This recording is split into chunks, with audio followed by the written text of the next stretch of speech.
France deployed troops to New Caledonia's ports and international airport, banned TikTok and imposed a state of emergency after 3 nights of clashes that have left 4 dead and hundreds wounded. Pro-independence, largely indigenous protests against a French plan to impose new voting rules on its Pacific archipelago have spiraled into the deadliest violence since the 1980s, with a police officer among several killed by gunfire. On major thoroughfares, the torched detritus amassed over 4 days of unrest was scattered amid fist-size hunks of rock and cement that appeared to have been flung during riots. Armored vehicles roved the city's palm-lined boulevards, usually thronged with tourists. Fearful locals set up makeshift roadblocks, piling wooden pallets, wheelbarrows, bed frames, plastic jerrycans, tree fronds and scraps of fencing across the streets.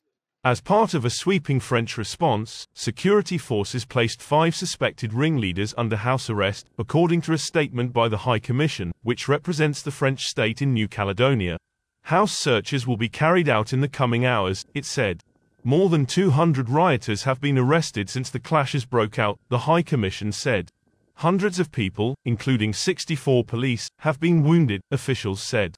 French authorities reported a 3rd night of clashes, though correspondents in the streets of the capital Nouméa said it appeared calmer than previous nights. White residents in some neighborhoods sat on garden chairs, manned barricades and strung up improvised white flags, a symbol of their intention to keep peaceful watch over the streets. France is establishing an air bridge, the High Commission said, to rapidly move in troop and police reinforcements but also to bring in essential supplies for the population. In Paris, French President Emmanuel Macron offered to hold talks with New Caledonian lawmakers and called for a resumption of political dialogue.